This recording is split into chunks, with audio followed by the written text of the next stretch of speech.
Guys, നമ്മുടെ ആഷിക് ബ്ലോക്കിലേക്ക് എല്ലാവർക്കും സ്വാഗതം. നമ്മൾ അടുത്ത വീഡിയോയ്ക്ക് എത്തിയിരിക്കുന്നു. ഇത് ഞാൻ കാണിക്കുന്നൊരു അത്ഭുതമാണെന്ന് എനിക്കറിയില്ല, എന്നാലും ഞാൻ കാണിക്കാം. ഒരു മപ്പ് സാധനമാണ്, കാണിക്കാം. ഓക്കെ ഗൈസ്, അതിനു മുമ്പ് നമ്മുടെ ചാനലൊക്കെ സബ്സ്ക്രൈബ് ചെയ്യാത്തവരാണെങ്കിൽ ഒന്ന് സബ്സ്ക്രൈബ് ചെയ്യണം. പിന്നെ ലൈക്ക് ഷെയർ ഒക്കെ ഒന്ന് ചെയ്യണം, കമൻറ്റൊക്കെ ചെയ്യണം കേട്ടോ. നല്ലൊരു സാധനമാണ് ഇത്. എനിക്ക് തോന്നുന്നു കേരളത്തിൽ അങ്ങനെ ഇത് ഈ സാധനം ഇല്ലെന്നാണ് എനിക്ക് തോന്നുന്നത്. ഞാൻ കാണിച്ചു തരാം അത്. ഗൈസ്, ഇത് നോക്കിയ ഗൈസ്, എന്താ സാധനം എന്ന് മനസ്സിലായോ? നമ്മുടെ ഗേൾസിൻ്റെ ഒക്കെ തലയത്തെക്കത്തില്ലേ, മുടിയൊക്കെ നല്ലതായിട്ട് വളരാൻ വേണ്ടി കറ്റാർവാഴ എന്ന് പറയും. ആ സാധനമാണ്. ആ സാധനത്തിൽ ഇട്ടേക്കുന്ന പൂവ് നോക്കിയേ ഗൈസ്, ഇത് നോക്കിയേ. ആ സാധനത്തിൽ നിന്നാണ് വന്നിരിക്കുന്നത്. ഇത് നോക്ക്, കണ്ടോ? ഇതുണ്ടോ ആ വള്ളി വന്നേക്കുന്നത്?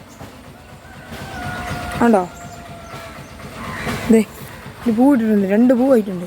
പിന്നെ കൂമ്പ് ഇതേ ഇങ്ങനെ ഇരിക്കും, കണ്ടോ ഗൈസ്? ഇത് വേറെ ആരുടെയെങ്കിലും വീട്ടിലൊക്കെ ഉണ്ടെങ്കിൽ ഒന്ന് കമൻറ്റ് ചെയ്യണം. ഇതുപോലെ വന്നിട്ടുണ്ടെങ്കിൽ കറ്റാർവാഴയിൽ ഉള്ളവർ ഒന്ന് കമൻറ്റ് ചെയ്യണം കേട്ടോ.